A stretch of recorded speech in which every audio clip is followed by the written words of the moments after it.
लोकसभा निवडणुकीची धामधूम सुरू आहे। त्यामध्येच प्रचारासाठी निघणारी रॅली, विविध ठिकाणाच्या सभा, दौरे हे महायुतीच्या माध्यमातूनही सुरू असलेले दिसून येत आहे। बदलापुरातही महायुतीचे लोकसभेचे उमेदवार कपिल पाटील यांचा प्रचार जोरदार सुरू आहे।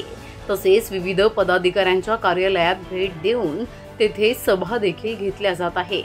अशीच एक भेट केंद्रीय मंत्री कपिल पाटील तथा स्थानिक खासदार यांनी शिवसेनेचे विशेष कार्यकारी अधिकारी गणेश राणे यांच्या कार्यालयातही दिली। यावेळी मोठ्या संख्येने पदाधिकारी देखील उपस्थित होते। या दरम्यान गणेश राणे यांनी कपिल पाटील यांना एक रामलल्लांची मूर्ती भेट म्हणून दिली। या भेटीचा विशेष उल्लेख केंद्रीय मंत्री कपिल पाटील यांनी स्वतःच्या भाषणात केला।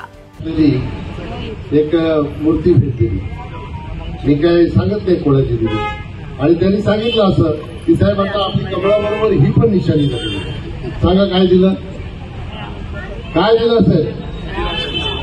रामाची मूर्ती। यावेळी गणेश राणे यांनी येत्या 20 मेला जास्तीत जास्त मतं महायुतीलाच मिळतील अशी ग्वाही केंद्रीय मंत्री कपिल पाटील यांना दिली। हम तुम्हारे साथ हैं, हम तुम्हारे साथ की जय।